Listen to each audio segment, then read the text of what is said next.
Welcome to Rajasthan GK training. दोस्तों स्वागत है आप सभी हाईकोर्ट एलडीसी के सभी अभ्यर्थियों का राजस्थान जीके ट्रेनिंग के इस यूट्यूब चैनल पर। दोस्तों हमने 3 मॉडल पेपर हिंदी के कंप्लीट कर लिए हैं। अगर आपने वो 3 मॉडल पेपर अभी तक भी नहीं देखे तो नीचे डिस्क्रिप्शन बॉक्स में लिंक दिया गया है, जाके सभी को चेक जरूर करना। ठीक है, आज के इस वीडियो में हम आपके लिए चौथा मॉडल पेपर लेकर आए हैं और इसमें आपसे हिंदी के 50 प्रश्न पूछे जाएंगे। लास्ट में आपको बताना है कि आपके 50 प्रश्नों में से कितने प्रश्न सही होते हैं। ठीक है, तो चलिए दोस्तों बिना किसी देरी के आज के इस वीडियो की शुरुआत करते हैं। तो पहला प्रश्न आप सबके सामने है कि उन्मूलन शब्द का सही विलोम चुनिए। तो उन्मूलन शब्द का विलोम या बोले तो विपरीतार्थ चुने तो उन्मूलन का सबको पता है स्थापन आ जाएगा। ठीक है, चलिए अगला प्रश्न है कि अभिज्ञ का विलोम शब्द कौन सा होगा। तो अभिज्ञ का विलोम शब्द आपसे पूछ ले तो आपको बताना है अनभिज्ञ। क्या होगा? अनभिज्ञ।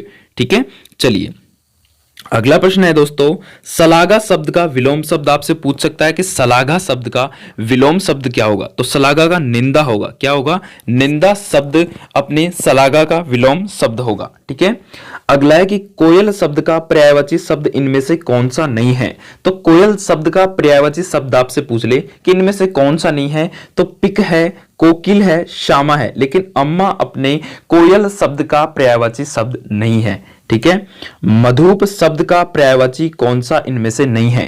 दोस्तों मधुप शब्द का पर्यायवाची आपसे पूछ ले कि इनमें से मधुप शब्द का पर्यायवाची शब्द कौन सा नहीं है, तो आपको बताना है अली है, बोरा है, ब्रंग है, लेकिन तड़ित तड़ित तो अपने बिजली का पर्यायवाची शब्द होता है, ना कि मधुप का। ठीक है, चलिए अगला प्रश्न है प्यारे साथियों कि कौन सा शब्द इंद्र का पर्यायवाची नहीं है। तो इंद्र का पर्यायवाची शब्द इनमें से कौन सा नहीं है, इसके बारे में अपन को बताना है प्यारे साथियों कि इंद्र का पर्यायवाची शब्द इनमें से कौन सा नहीं है। तो मगवा है, सुरपति है, पर्वतारी है, लेकिन धुरंधर अपने इंद्र का पर्यायवाची नहीं है।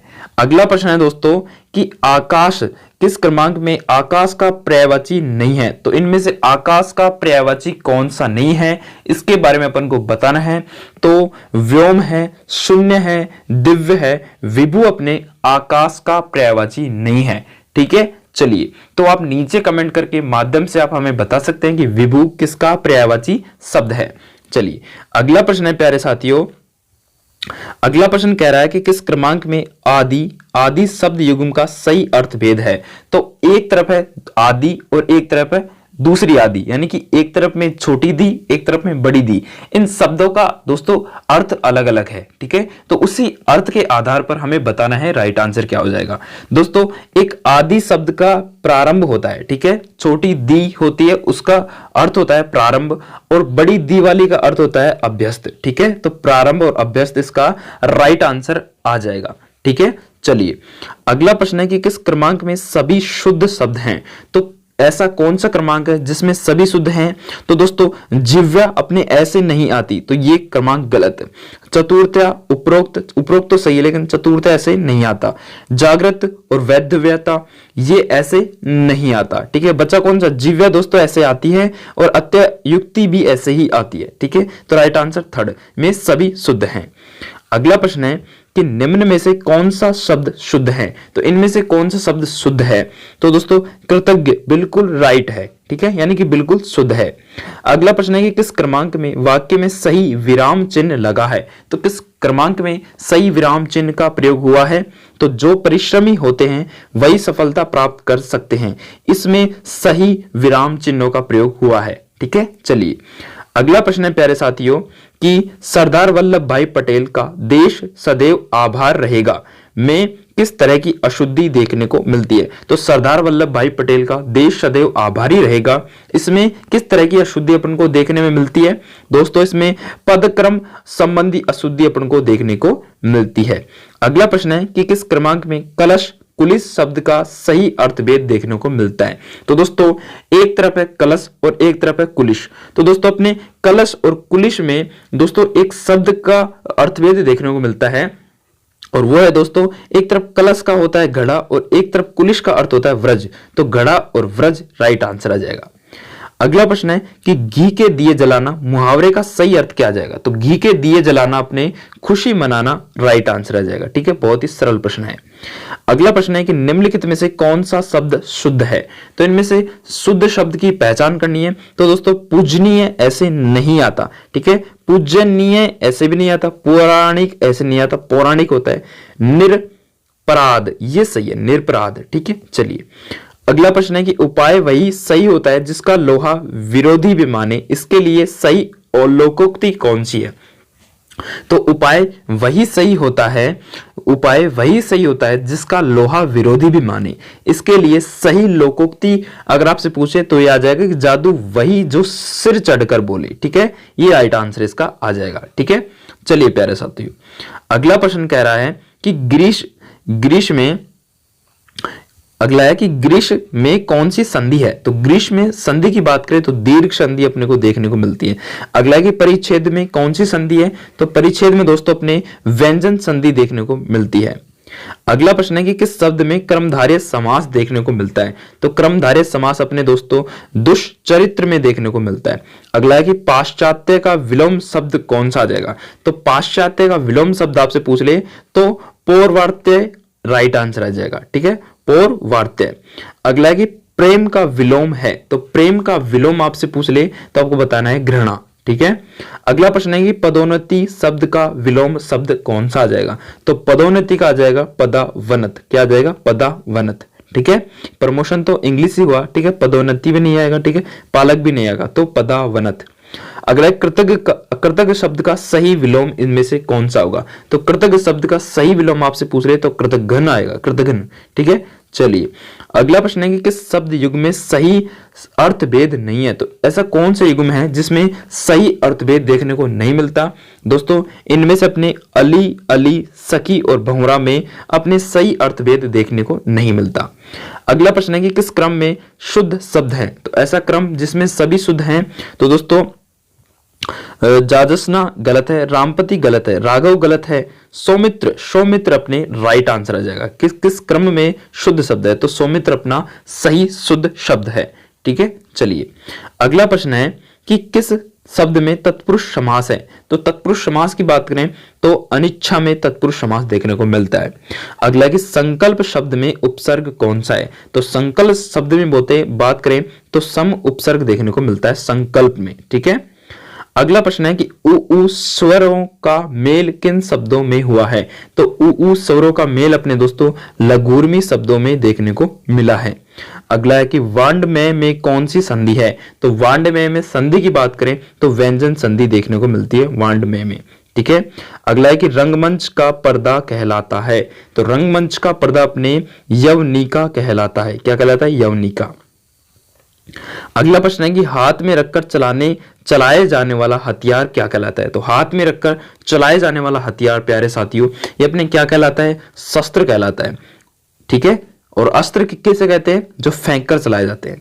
अगला कि युद्ध के प्रस्थान काल पर बजने वाला बाजा क्या कहलाता है? तो युद्ध के प्रस्थान काल पर बजने वाला जो बाजा है प्यारे साथियों वो अपने किस नाम से जाना जाता है? वो अपने प्रयाण वाद्य के नाम से जाना जाता है। प्रयाण वाद्य के नाम से जाना जाता है। अगला प्रश्न है कि गांगे शब्द में एक प्रत्यय का प्रयोग है? तो गांगे शब्द में एक प्रत्यय का प्रयोग है तो यह है दोस्तों अपने अप्रत्ययवाचक तदित प्रत्यय का प्रयोग हुआ है।